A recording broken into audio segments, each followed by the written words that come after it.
Thanks, Rob. Can everybody hear me okay? Yeah, great. So while Brande is getting set up, I will give you a little background. If you couldn't tell from Rob's introduction, I'm Matt Dumiak. This is Brande. Prior to giving any GDPR training or workshop, I always like to tell a personal story about myself. I think that it brings us back down to earth a little bit, puts us in scope of what this regulation is all about. I know that Matt and Greg brought it up, but it's about people, right? It's not just about data or big data or processing. It's about people and giving them rights and obligations for organizations, for transparency, things of that nature. So I know I'll shorten the story a little bit because we are trying to get to lunch, but I grew up in Douglasville, Georgia, west of Atlanta, about 30 minutes. You could hit Six Flags on the way if you wanted to. It's pretty exciting. I grew up with a younger brother. He's 22 months younger than me. As you can imagine, we were angels. Didn't break any of my mom's lamps.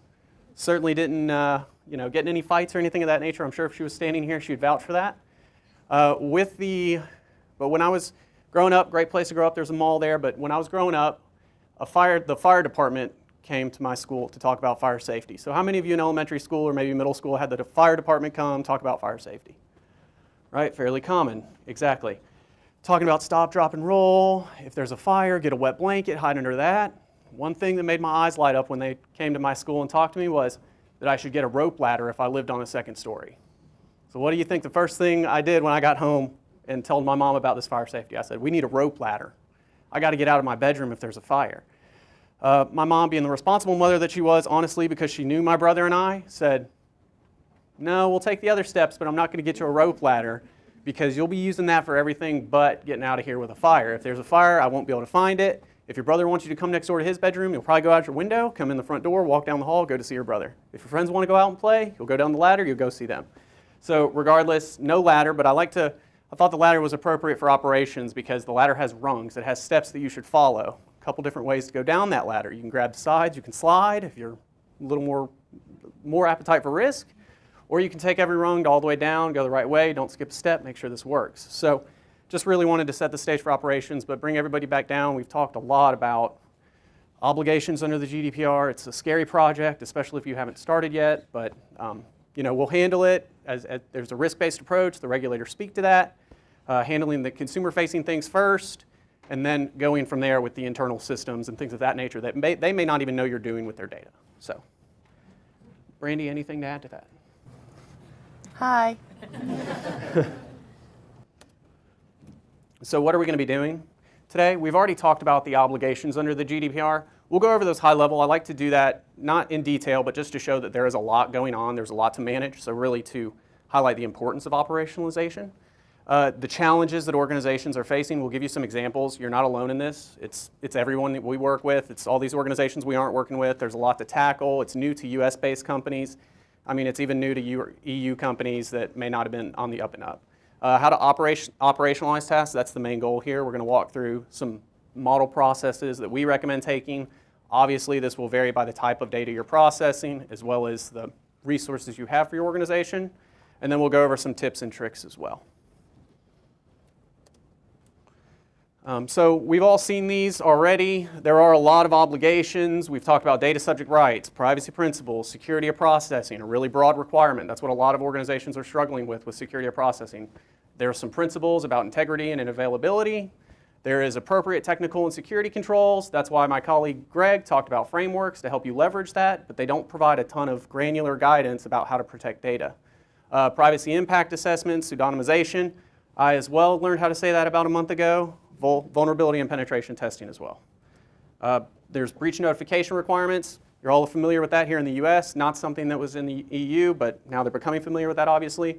You have to have a complaint response process. You need to have records of processing or records of compliance, the lawful processing, and transfer of data. So I think we just like to include this because there is a lot going on, really highlights why you have to operationalize this, or else you're going to be running around with like a chicken with your head cut off, really. So there's a lot going on. So challenges for the organization. I think a lot of times, and I won't go too far into this because we do have a lessons learned panel later, or a lessons learned speaker later, but it impacts the entire organization. What we see in the very beginning of even in the sales process, is a lot of people think that this is a IS problem or a legal problem. It's everyone's problem, and I won't call it a problem. It's an opportunity to improve the organization's data hygiene and data treatment. There are a lot of obligations. We just went over that. Information security framework, which one to choose? There are a lot out there. There's one in Europe. There are a few here. They vary based on the type of data you're processing. What do you choose? Managing the data, so back to records of processing, lawful processing, things of that nature. And then as Matt has talked to with vendors, oversight, things of that nature, you've built all these policies and procedures. You've been scrambling until May. You get everything done, you can finally breathe. Well, don't set it and forget it. I can't tell you how many times we've been on site with clients where they have a process or a procedure and a policy around it. We're doing interviews and no one knows anything about it. It's just been hidden on some share drive or something of that nature. We actually find it sometimes when they upload documents to us, they don't even know what they've uploaded. So it's important to remain aware of those. So where do we go from here? Greg talked a little bit about this. It's important to get executive buy-in. This is an entire organization. This is enterprise-wide. It'll impact the entire organization. It's a very expensive project. A lot of our clients have 3-year timeframes for this now. They're pretty reasonable. They're going to get where they can by May. But in order to implement some of these information security frameworks, things of that nature, it takes a long time. So you have to have buy-in from the top that this is serious.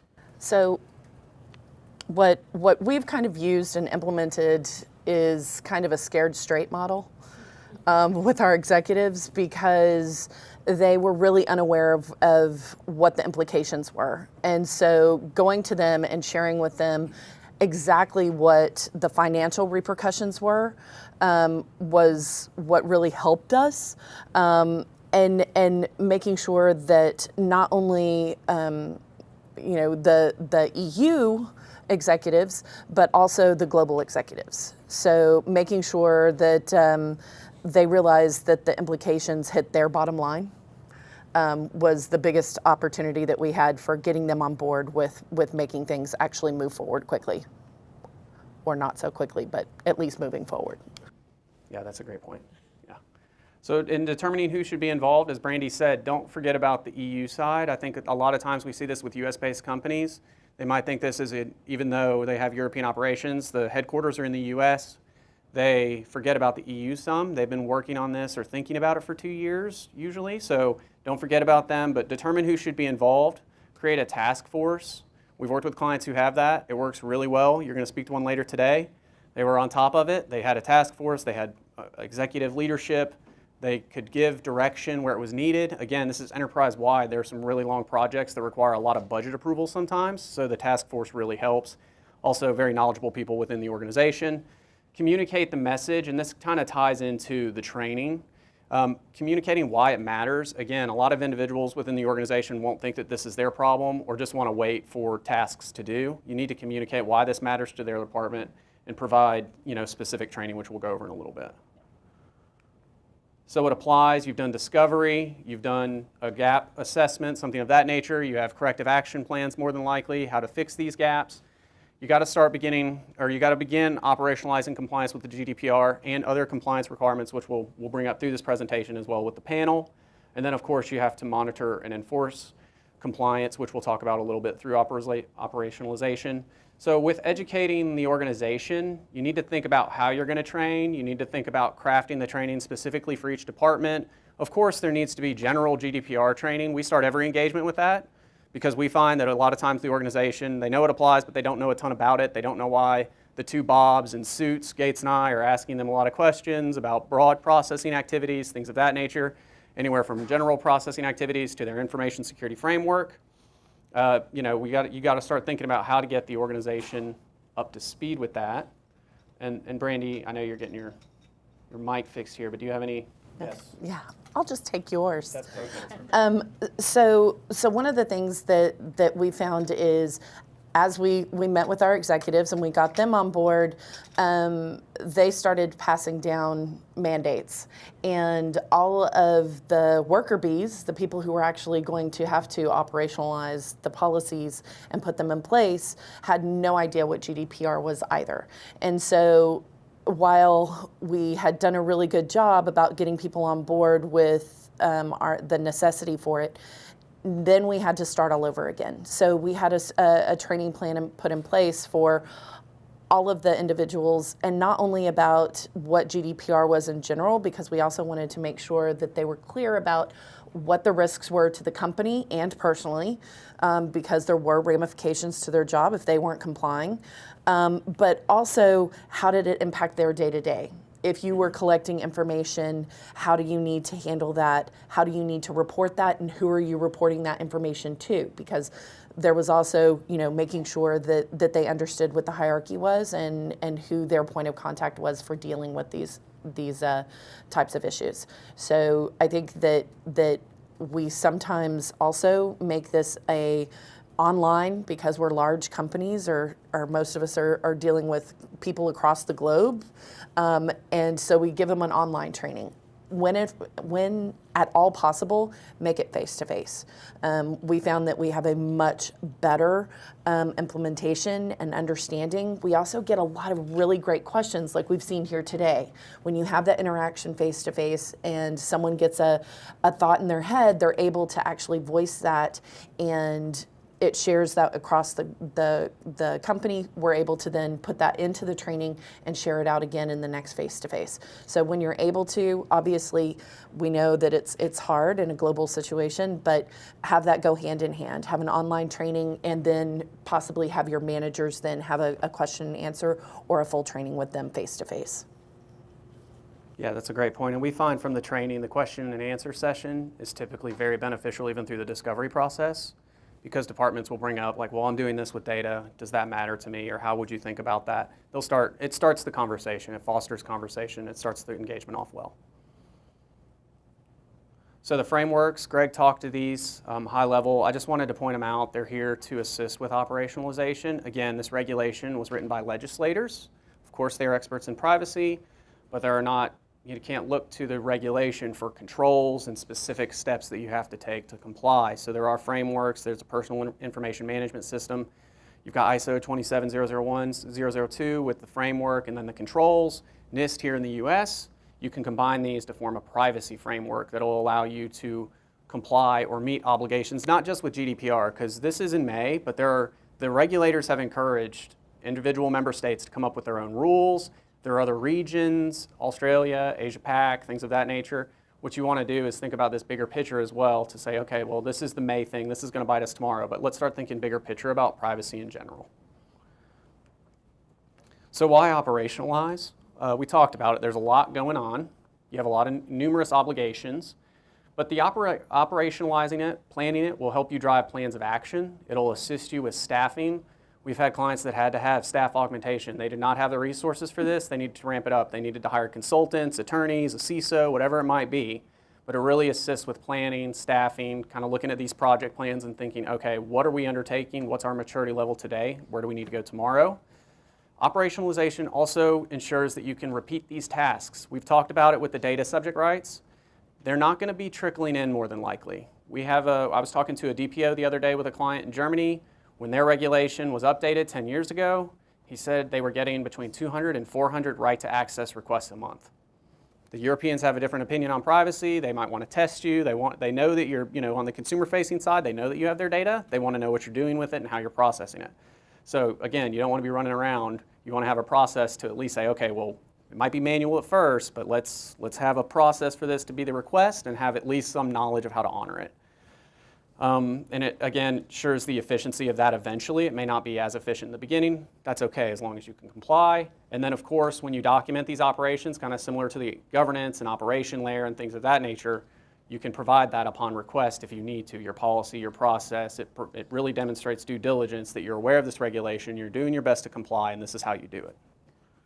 I know that we have a lessons learned, but just to let you guys know, one lesson that we have learned is centralization, because we do have multiple business lines. Our regions are set up separately, and therefore we had, going up to this, different officers within each region. And so there was definitely a disconnect between what was being done across our regions and what was necessary. And being able to centralize that, put together a central steering committee, a central officer, and making sure that all of those regulations come through them as well as the training to distribute across has tremendously helped us to put together a more clear expectation for the organization, and I feel putting us in a better position long term. Yeah, absolutely. So, well, operationalizing the data subject rights. So we've talked about these in detail. There are a lot of them. There are a lot of exceptions to them. I think that's why it's important to operationalize them. Here are the rights listed out. These are not new to European citizens or European residents. A lot of cases, these are already required, so something they'll be used to and want to test. So again, why is it important to operationalize these? There are a lot of exceptions. Chris brought this up. You want to work with your attorney, and we'll go through a model process of a data subject right so I can show you the exceptions. A lot of these are not absolute. They're dependent on what lawful basis you're utilizing. Do you have a legal obligation to maintain that data? Things of that nature. As we've talked about, the data is typically spread out across the entire system. If you started data mapping and you're a super large organization, you grew a lot through acquisition, something of that nature, you might have upwards of 400 or 500 systems where data sits you don't even know about. So it impacts everybody. These data subject rights will also impact anyone or every organization, because if you think about it, some of them might apply to marketing, some of them will apply, right to erasure will apply to sales, access, all of these, what are you doing with all of their data, things of that nature. So again, as Chris talked to earlier, there are legal obligations, or there are legal obligations. You may have an exception from one of these rights. It might not apply to all the data. It might apply granularly to the data. That's a process you need to operationalize so you can get everybody on the same page on it. Also, if you all have any questions, please let me know. I want to keep this fairly conversational because I know it can become a little bit of a dry topic. So, Brande, any? No, Great. you're doing great. No, I appreciate that. So operationalizing, you want to centralize the location for these rights if possible. At least understood that you may not be able to spin up a portal or a hub by May, but at least have an email address or a process to have these rights come through. We've been on site with clients where maybe they were honoring certain ones different ways, but they weren't even, different departments really weren't even aware of them. That's going to cause a gap in the process. That could also cause you to offer something that you can't honor. What drives complaints very quickly? Offering something you can't honor, right? So you got to so ingress, get the request, review it. This needs to have legal counsel's oversight because there are legal obligations, there are lawful basis of processing. Again, you need to work with an attorney on this. Review the request. You need to approve or deny it. Maintain records of your decision making. That's important. You're going to get complaints. The supervisory authorities are going to come to you and say, why didn't you honor this request? I don't know is not a valid excuse. You want to disposition it appropriately. So as approve or disapprove, document the reason why. You want to track this. We've talked about this high level. You're going to get a lot of these in the beginning more than likely.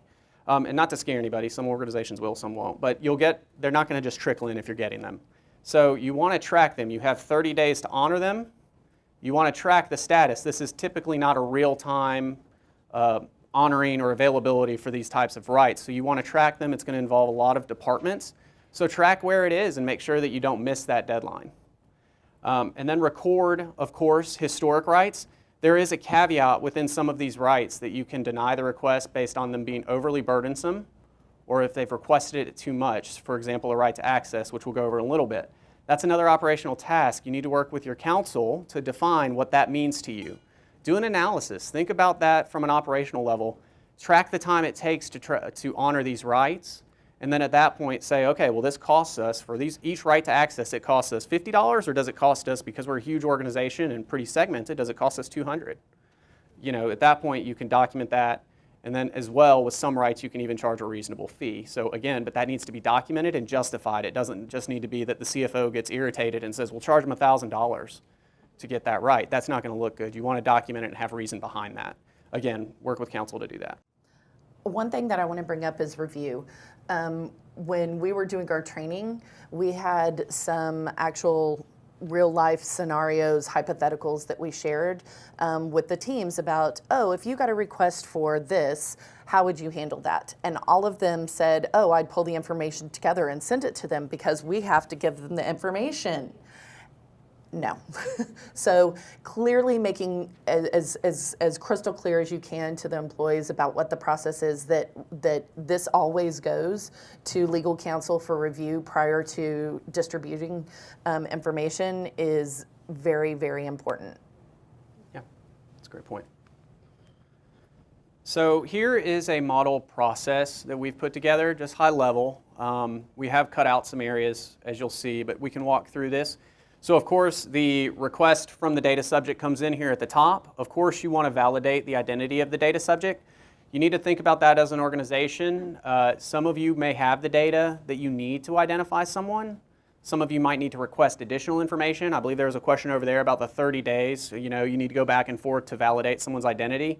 If you cannot validate their identity, you are not required to honor that request for access, because you don't want to certainly provide personal data to someone that isn't that person that's making that request. All of a sudden you're breaking the confidentiality, integrity, availability, the frameworks of an information security framework, right? You don't want to do that. You want to qualify the right. So here's what we're talking about. With access, it's a little easier. This is as close to an absolute right, aside from the opt-out from marketing, that you can get under this regulation. Qualify the right, determine the data sources. This is where a lot of legwork is going into. This is all over the organization. Once you finish your data mapping, your data inventory, this should be a little easier. Identify first party and third party.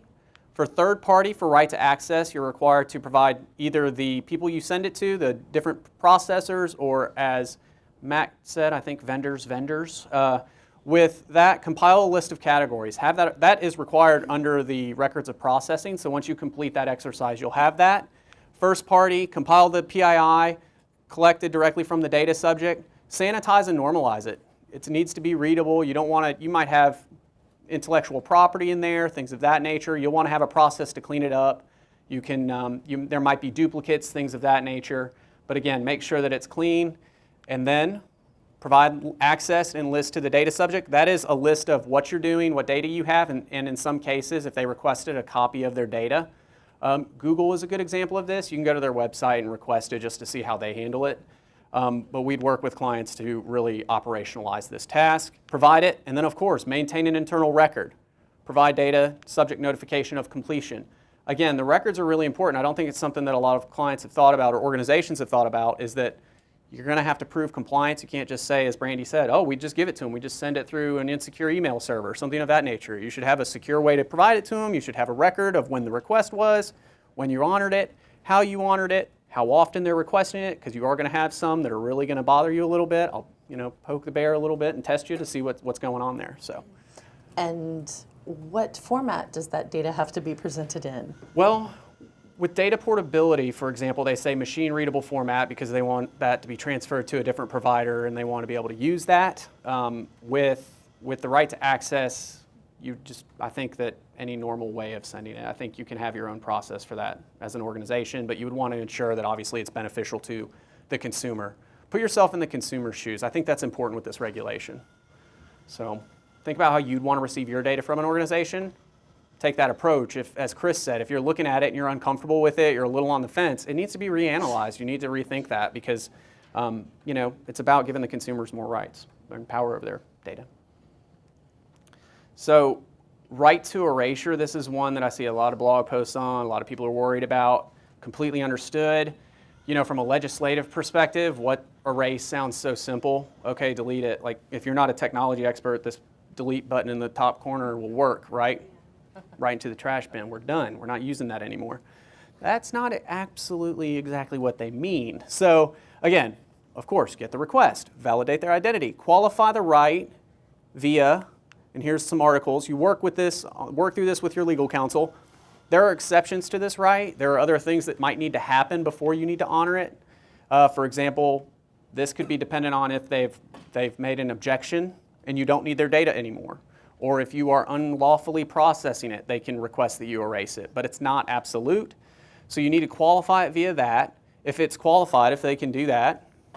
Are we up against time here? We're close. Okay, so no, not going to honor it. You document why you're not going to honor it. Flow that through to the data subject, notify them of why. I'd recommend that. I wouldn't just say no, you can't. And then maintain an internal record of that request. Of course, if you do need to honor it, as we've already outlined, there are going to be some pieces of personal data you can absolutely delete. You no longer need them. You need to think about that. You don't need them in order to comply with a legal obligation, something of that nature. Delete it. That's when you determine the applicable data. I think an easy example, and we've brought it up a lot because it's on the forefront of marketing's mind, is an email address, for example. They've opted out of email. If you delete that email address, you're going to email them again. You maintain a repository of email addresses you don't want to email, you scrub against it, you knock them out so you don't email them again. I think that would be one that you would comply. You need to comply with the legal obligation to honor their absolute right for marketing opt-outs. You need to maintain that email address. Delete the data. What that means to your organization will depend on your appetite for risk. We've seen some guidance that says if it's offline, not consumer-facing, you've encrypted it or you've segmented it and you've built in policies and procedures that it won't come back online if you do a reboot. What I mean by online is accessible by your general business for business analytics, something of that nature, that you're fine. Others have taken a hard delete approach on that data. So question. Oh, sorry. This may be too granular a question for right now, but what if you've got two different records for that person with two different sets of contact information, and you go in and you delete you've gone through this process and they request to be deleted, you remove them, but you've still got their contact information. Unbeknownst to you, perhaps, is knowing that both of those pieces of contact data are the same person part of this requirement, number one. Number two, are you going to be in violation if you didn't know for whatever reason and you maintain contact data on the other? And is this tied to the actual contact data or the person?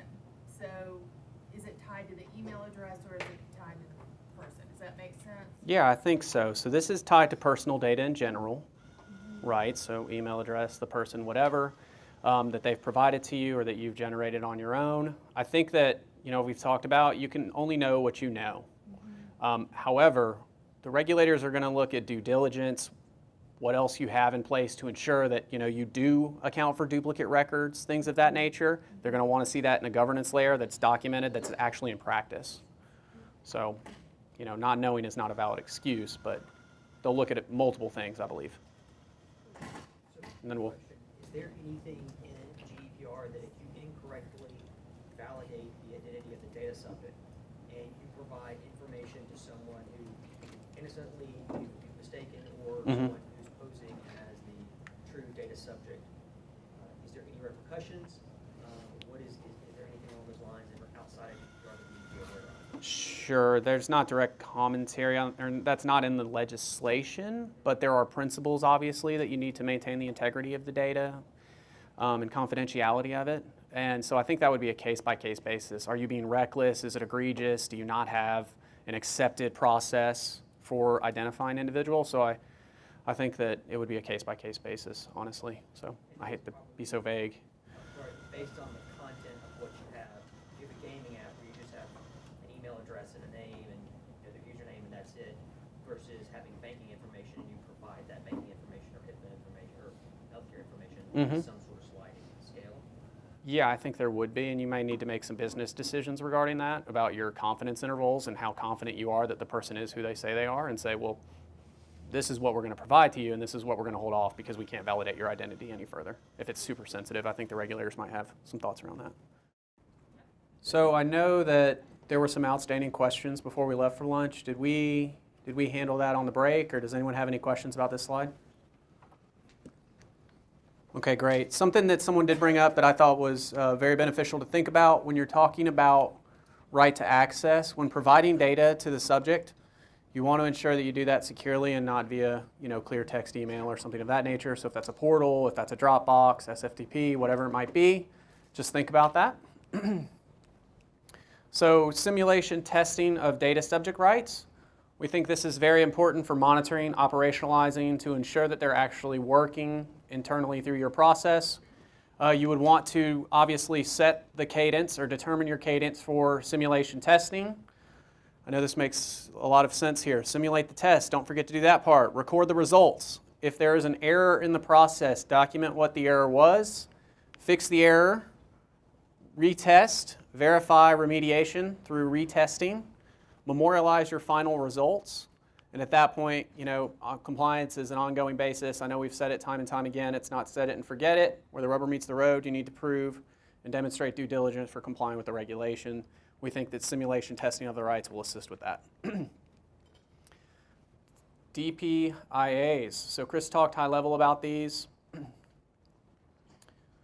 You really need to frame yourself when you're thinking about this regulation and privacy impact assessments or data protection impact assessments, utilize one and the same, as the data protection officer. So I've said it a couple times, put yourself in the consumer's shoes. Think about the data you're processing, the personal data you're processing. Think about if it were your family member's data, would you be comfortable with it, or would you feel like it would be, could it be abused? Would it lead to high risk to the rights and freedoms of natural persons? Those are some powerful words. The regulators expect that you'll follow that. When you're thinking about a new process, something of that nature, or processing data in general, I think it's important to think about how the data could be abused, right? When you think about that, the different types of data can be abused to different levels. That will really assist you with quantifying, how much of an impact it is to the rights and freedoms of these natural persons, and if it's high risk or if it's just something that is fairly mundane. So why do you do a PIA? Right? You want to stay out of the newspaper.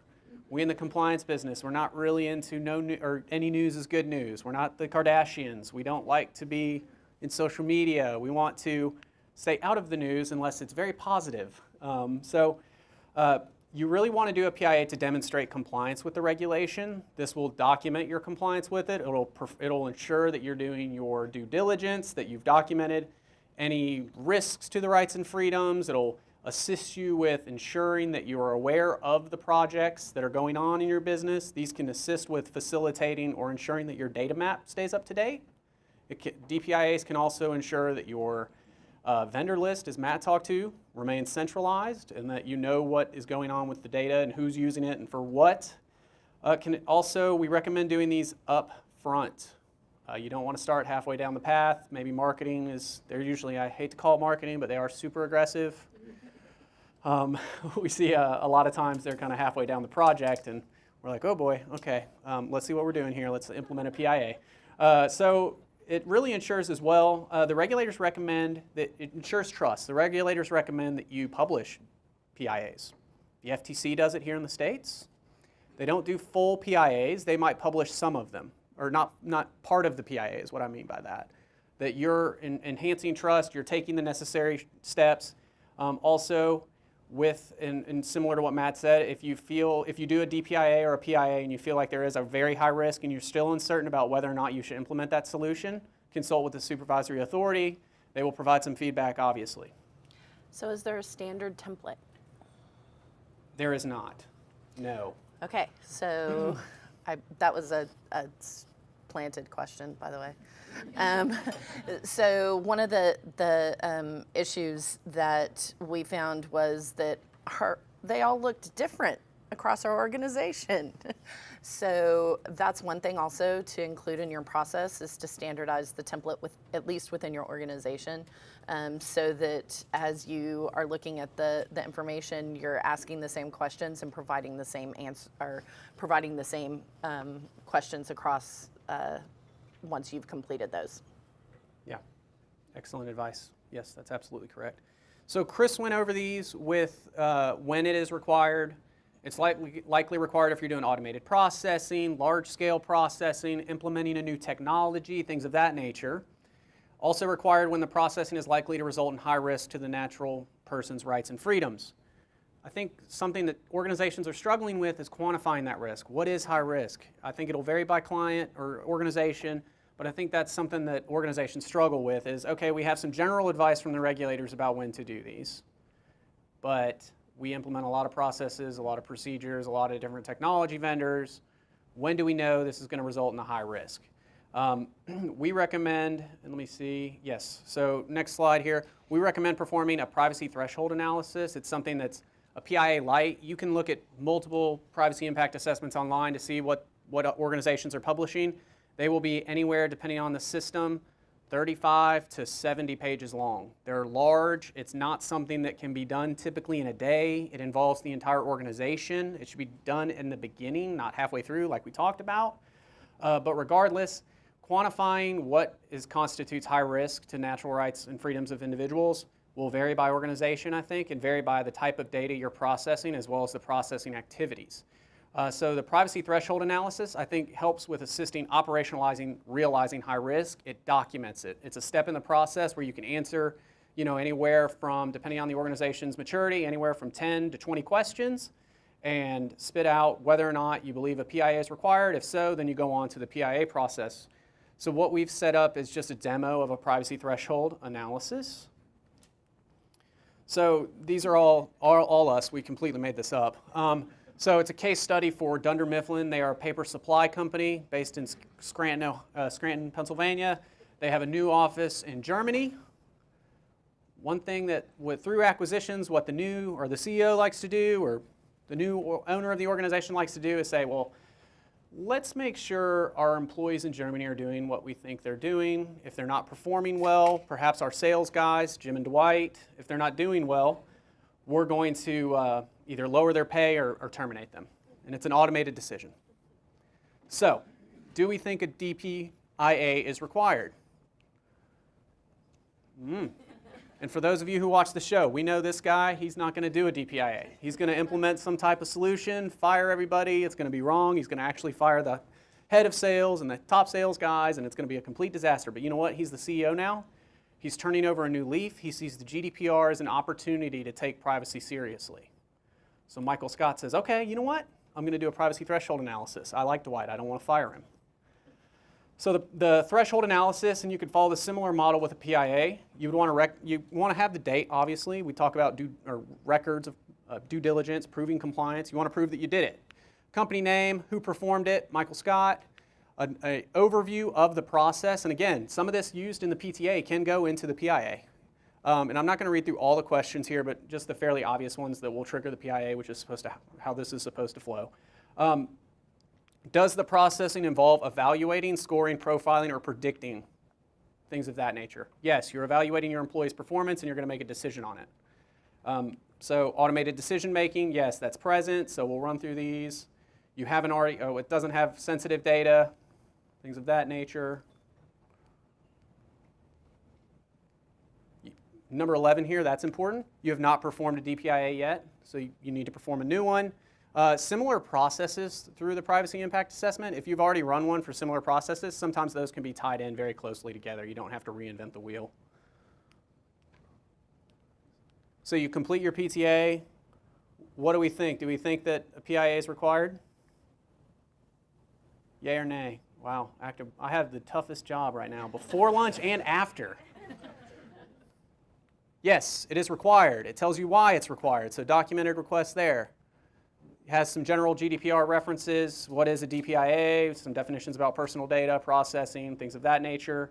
So we have determined that we want to, we are required to do that. We feel like this type of decision making is going to result in a high risk of rights and freedoms, right? It's their job, and it's an automated decision. That's a huge requirement there. So undertaking one, again, I've talked about this, it requires a lot of the organization. You need to have sponsor, you need to have writers, you need to have individuals from IT, information security, who can speak to the technical settings of how you're going to protect this data, why you're onboarding the system, business owners, executive membership. We got Michael Scott for a reason right there.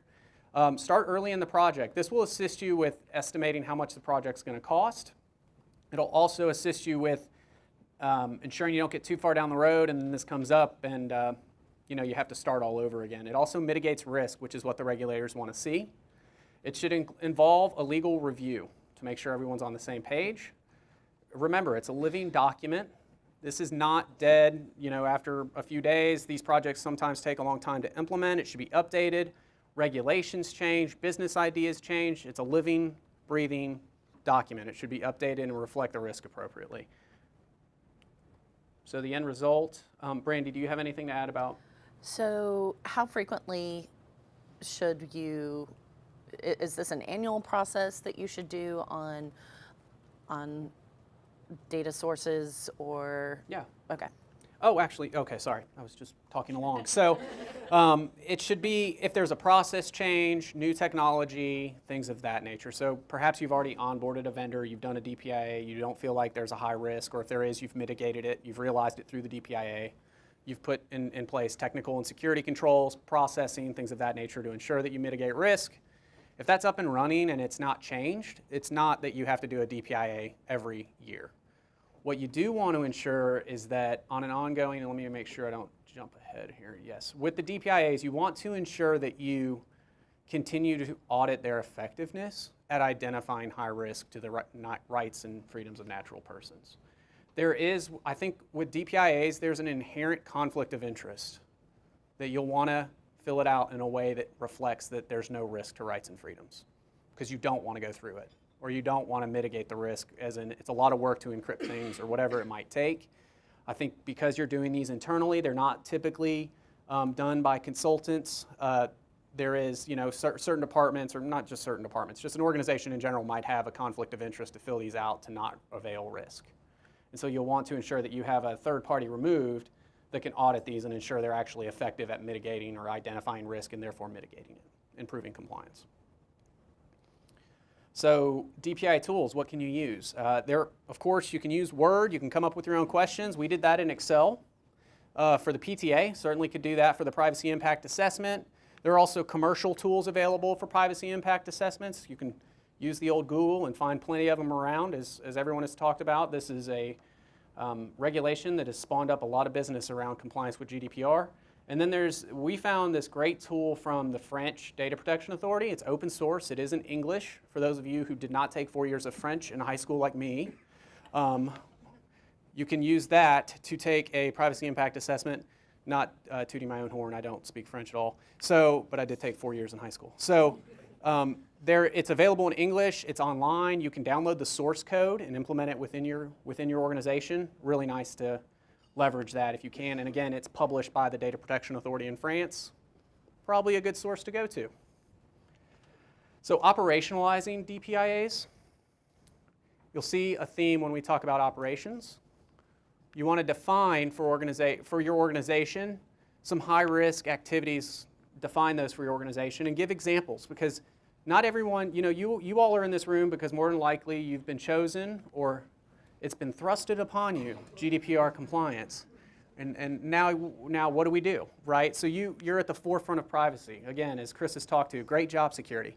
So regardless, provide examples. Not everyone you're going to work with is going to know what these things mean. So provide examples so they know when to go to you to ask questions, or go to the centralized location, which is the next bullet. Let's go to the centralized location to say, you know what, this seems like something that we might need to do a privacy threshold analysis on, or maybe a DPIA full-blown. Centralize it, train upon it. We don't want to set policies and procedures and not train. We have seen that before. We've been doing interviews where a policy exists, but no one knows anything about it. No one knows what to do. It's just sitting there on their website. We don't know where it goes. Track the DPIAs. These will ensure you track the progress of them. Again, like I said, these are living documents. The process, the procedure, the tools might change that you're going to leverage. As you all know, working through projects, you can spin on a dime. You can turn on a dime very quickly because maybe something's not working the way you thought. Do a different operation. Make sure your PIAs are up to date. Brought this up already, but audit the effectiveness of them.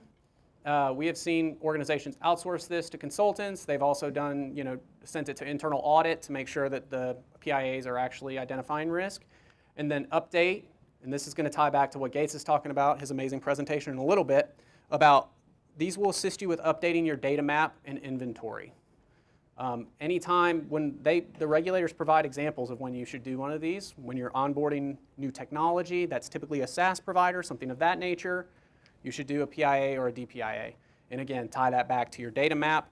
I was talking to a DPO out of Belgium at a conference, and he was responsible for data mapping and data inventory and making sure his records of processing were up to date. Great conference, learned a lot. There were a couple gentlemen to my right who worked for human resources, SaaS product that tracked recruiters and applications or resumes going through this company's system. They said, oh, to the DPO, you're actually a client now. We have all your resumes. You should have seen the look on that DPO's face. He had no idea that they were a client, and he just got done doing the data map. So somehow they slipped through the process. I guarantee you the first thing he did when he got back to his hotel was say, how did these guys slip through the cracks? I just did an entire presentation on data mapping. So, but just kind of stuck with me. One of the issues that I found as well is that the map, is the DPIA. Sometimes people like to combine those. So they'll do one for their whole department instead of one per source or platform. So that's something to obviously not do. And having a centralized process in place and those rules around that and the training, that'll help you to alleviate having those kinds of issues. So breach response, I know that there's a lot of information we've already talked to. I like to call this section, and I'm sure everyone says it when it occurs, son of a breach. So we'll talk about executive IRT members. We've already gone over a lot of information on this, but it's very important that you practice your breach response process by tabletop exercises. You can learn a lot from these, what your organization's prepared for, what not, what they aren't ready for. Maybe they don't have the right people in the room. We see a lot of times with tabletop exercises in the beginning, very high level, like C-suite people are in the room, and when it happens, these guys aren't, they're more strategic vision, things of that nature. They don't know who to talk to or why this breach occurred. So make sure that you do these tabletop exercises to ensure you have the right people in the room, that you have the right vendors on call, that your attorneys can make it. They can talk to you about whether or not we need to notify, things of that nature. Here's an example of some that should be on your IRT team. With breach response, and as Chris talked to, this is not new in the US. It's new in Europe, so I think a lot of organizations who have a US-based presence will be very familiar with breach response, but what we find is it's not in the context of the GDPR. It's based on the context of the type of data they're processing and if they're required to do that at the state level or if it's PCI or HIPAA, something of that nature. But when we review their breach response policies and procedures, no context of GDPR, not that it involves personal data, high risk versus risk, supervisory authority, things of that nature. Here's some potential data impacted with the GDPR. Again, this is not sectorial. This is personal data, and whether or not, and we'll talk about the notification requirements in a little bit, but it involves personal data, so I think it's important to know in your organization the context is important with breach response, and whether or not it includes personal data, and whether or not it's risk or high risk. So the GDPR notification requirements, supervisory authority, 72 hours from discovery. So how many people in this room are responsible for breach response at all? And how many think that they could reply or notify the supervisory authority within 72 hours? All right, we've got one. That's good. A lot of clients we talked to, they couldn't do that. So with that, you need to keep in mind and work with counsel to determine what are some instances or what are some breaches that would result in the risk to the rights and freedoms of the individuals. That's something to keep in context. You have to notify the supervisory authority the details that you know, how it's going to impact the data subject, and what are your remediation steps. So a lot to do in 72 hours. So a lot of times you're suspicious that you might be under attack or have a breach, but you don't know. Mm-hmm. And so do you notify them saying, hey, this is kind of like, this reminds me of like reporting at a nuclear facility. We think we have a problem. Mm-hmm. And then later you can say, no, we don't, or yes, we do. Is Yeah. that going to be held against the company? And, like if it turns out not to be a breach? Right. So, I mean, some practical advice, I think not. It's when you become aware of the breach.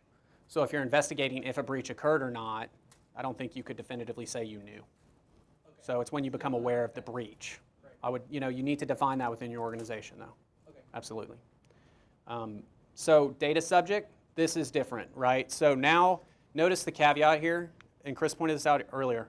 You've got risk here for the supervisory authority. You've got high risk to the rights and freedoms of the data subjects. That's when you need to notify data subjects. So you need to define what risk is and what high risk is.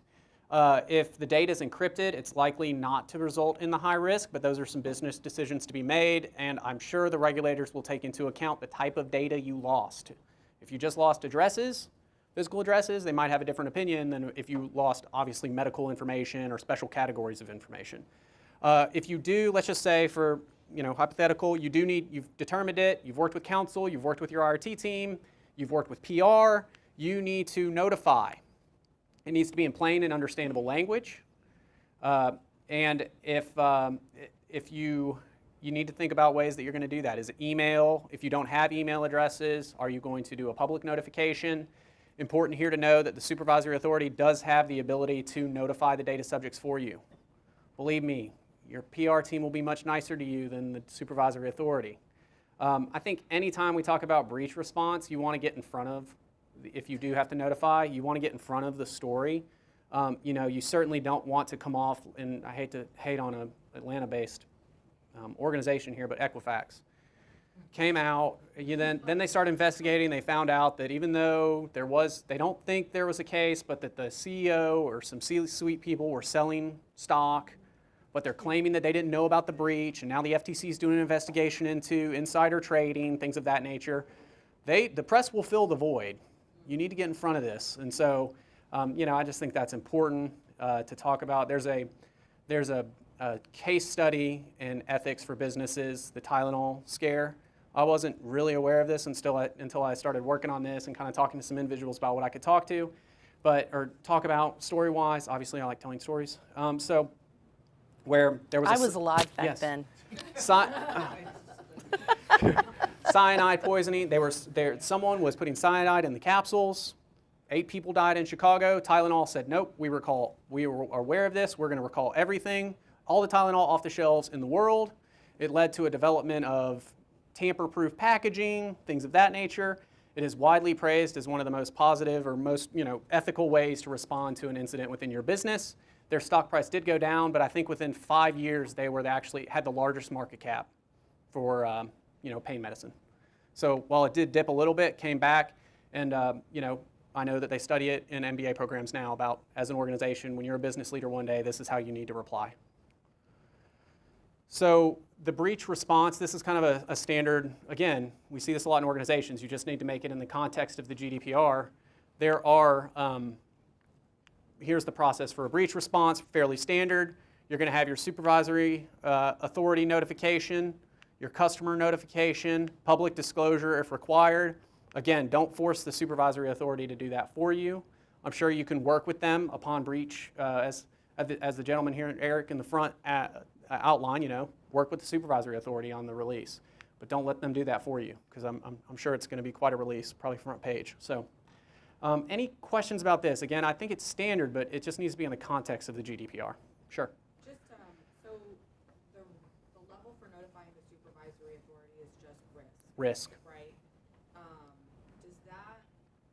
Is there an Article 34 or an Article 33 requirement that if it's just a supervisory authority level incident that you have to report it to the public in addition to? No, high risk will go to the public. Risk will go to the supervisory authority. I thought high risk just went to the consumers that were. No, I'm sorry. That will actually go to, if it's high risk, it's going to the SA and it's going to the data subject. Okay. This is pretty much fairly open. Again, I would recommend that you work with the experts in your organization as well as your lawyers to determine that. But this is always the case. I guess that's a good point. I'll come up with a new visual here that encompasses all of it if it's this. So, but yeah, high risk, these guys get included as well. Any questions about the process? Again, we see this a lot in organizations. They have it, especially US based. It's just not in the context of the GDPR.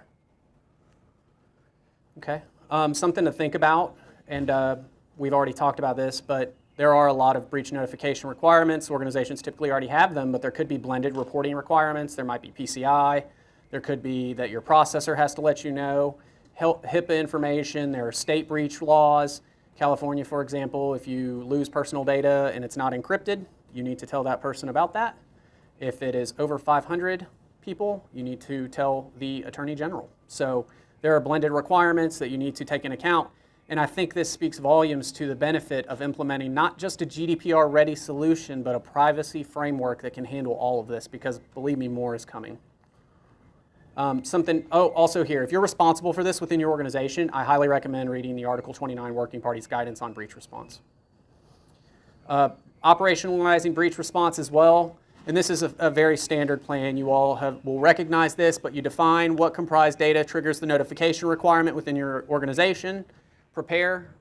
This is kind of behind the scenes. You want to have appropriate technical and security controls, have a plan, establish an incident response team. I've already talked to tabletop exercises. Those are invaluable. Detect and review. So detect the issue, review the issue. Per what Eric was saying, is it actually one? Do we have to notify? Was it a breach? Was it just an incident? Things of that nature. Contain it, of course. Ensure business continuity, availability of data. It's a principle. Avoid other issues with other systems. Don't let it spread. These things can spiderweb pretty quickly. Then you want to eradicate the issue, get the impacted areas back online, and then again, analyze and determine if you need to notify and who you need to notify and how you're going to go about that. Any questions? Post-lunch coma. So, regular testing of technical and security controls.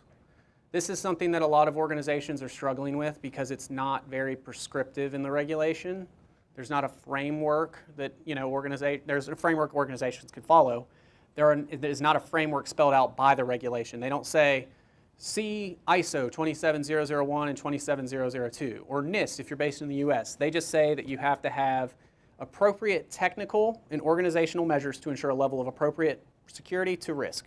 So I think that'll go with what kind of processing are you doing, what kind of data are you processing.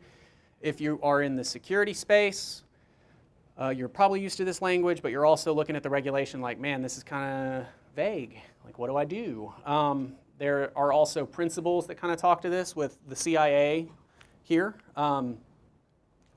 But with security of processing, I would behoove you to implement an accepted information security framework. You can implement encryption where possible. That's mentioned a few times throughout the regulation. Chris talked to pseudonymization, as well as a tool to assist with privacy by design and default and to ensure security of processing. And then, of course, you want to do ongoing and regular testing of your systems to ensure they're up to par and performing accordingly. So with that, we'd recommend implementing a vulnerability management program. This is something where it's on an ongoing basis. You're doing penetration testing and vulnerability scanning. So vulnerability scanning, obviously, more often, and penetration testing maybe once a year, maybe twice a year, something of that nature. This is going to depend on your resources as an organization. If you have to comply with other regulations, PCI, for example, something of that nature that may require more vulnerability or penetration testing on the books. So you set the cadence, you run the scan. Obviously, you prioritize remediation of issues because sometimes you run that scan and you find a lot of issues, or you do that penetration test, there's a lot of issues. Prioritize that by risk. Fix the issues. Of course, then at that point, you need to rescan and then ensure the issues are fixed and continue on and on and on, ongoing monitoring. So here's a visualization of what that might look like. Say your organization agrees to do, we're going to do 4 vulnerability scans a year. We're also going to do 1 penetration test. We have a Vulpen team. These guys scare me a little bit, I'll be honest with you. I don't know, I never see them in the office. They're up late. They reply to like company-wide emails at 3 or 4 in the morning. Gates heads that group up. He'll be on next. They're awesome, honestly. So anyway, just really cool, but really cool what they can do. So we talked about this at lunch, but this is a different context. Uh-huh. A lot of us, I believe, are probably AWS users or Google Cloud, and your department can get this bucket or that. Should that be part of vulnerability and penetration testing? And should that be encrypted?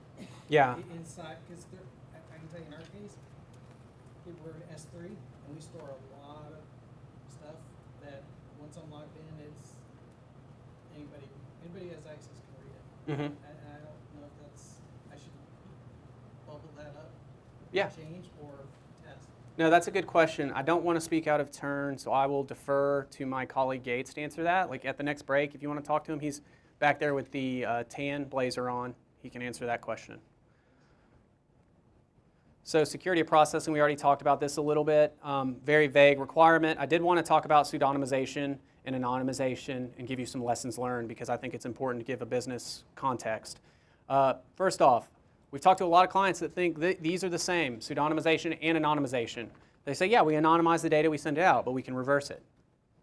That's okay, that's not pseudonymization. That's an important differentiation because anonymization is outside of the scope of the GDPR. It is not considered personal data if it's anonymized. Does the GDPR put any parameters on anonymization, kind of like HIPAA does? I mean, does it say how to? No, it does anonymize not. so that it's Absolutely not. Okay. No, it doesn't, unfortunately. Maybe do it according to HIPAA? Yes, absolutely. And I think that's a good point. These regulations all take ideas from each other, right? HIPAA, PCI, things of that nature. You can crosswalk the controls. If there's an accepted way to pseudonymize data, HIPAA, do it. I think that that's a good practice. So Chris already talked about this. I just wanted to go into a couple things here. Lowers the risk to privacy intrusion, obviously, because if it's actually pseudonymized, they might get into unique identifiers, but not know what those mean. It is also mentioned as a key portion of privacy by design and default in the tool or in the regulation, and then of course part of meeting security of processing. Some lessons learned, and maybe some of you have heard of these with pseudonymized or anonymized data.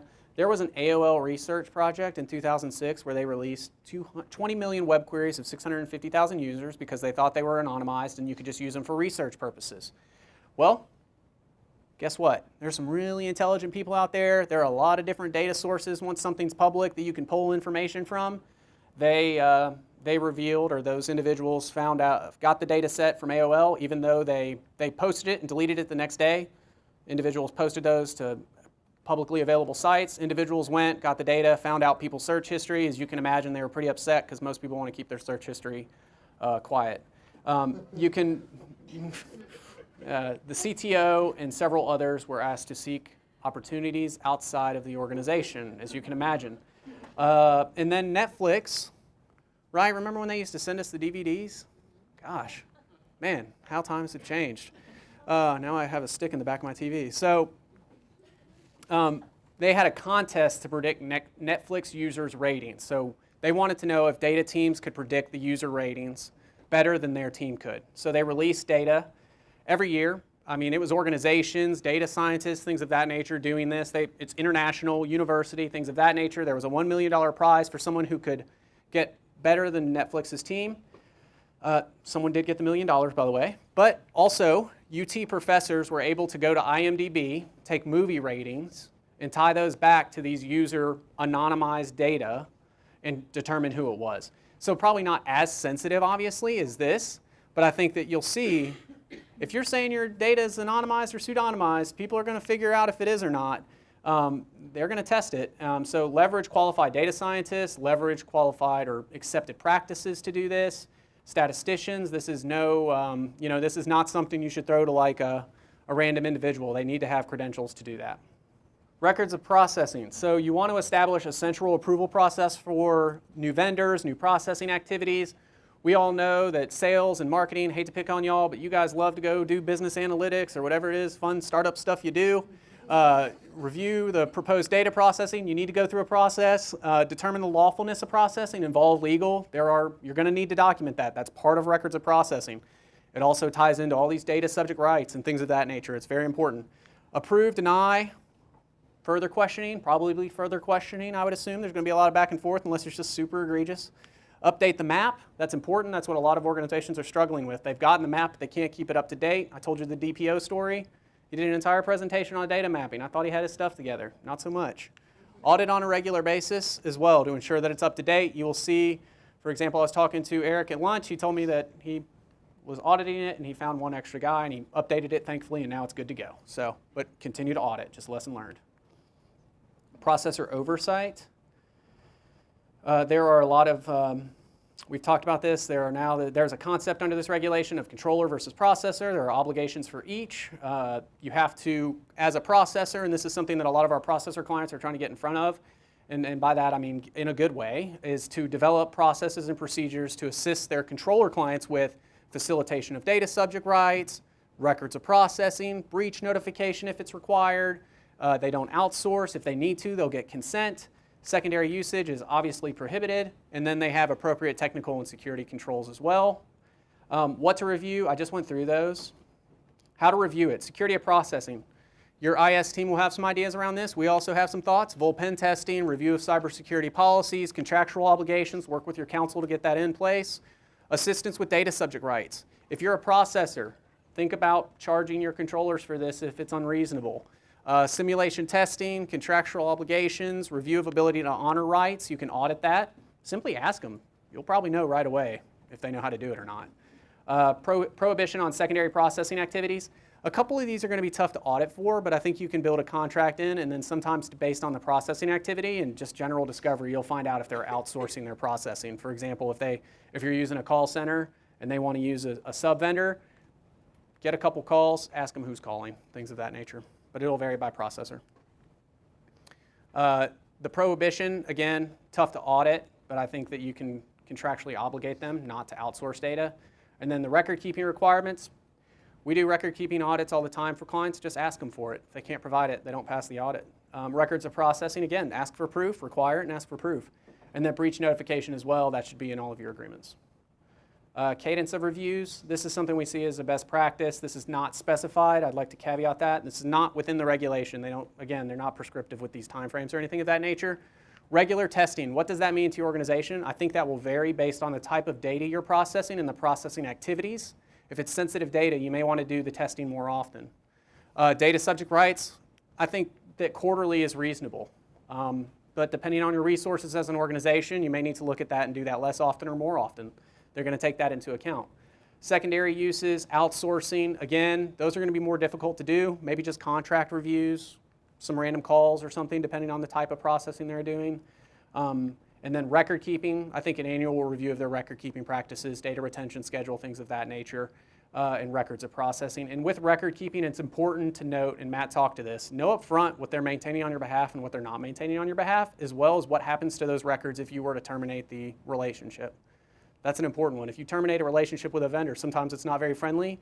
You want to make sure that they don't trash that data in an insecure way, put it on a share drive somewhere, whatever they might want to do. So I would specify that. And then, of course, enforcement mechanisms, contracts, reviews, codes of conduct.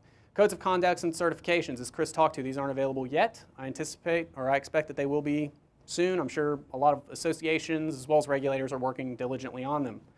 And then, of course, as I mentioned in the beginning, with processors, they now have obligations under this regulation, so the regulators are watching as well. Operationalizing this, I think this is fairly straightforward. And then bringing it all together, I think with operationalization, you need to set the tasks, set a cadence, continue to follow the rope ladder down the window, guys.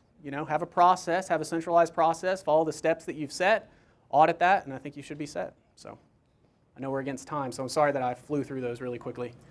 Sorry, I have a question regarding sub-processing. So Sure. If, as a processor, if we have to get consent to sub-process for every time we change a vendor, can we do that just contractually? I mean, as soon as we enter into the relationship with the data controller for the service that we're providing, can we say in there, that we use vendors to sub-process their data? Because in some cases, you're of course going to use that, even if it's like a tiny vendor or something. But if you're using like a piece of software or a portal or anything like that, that could be considered sub-processing.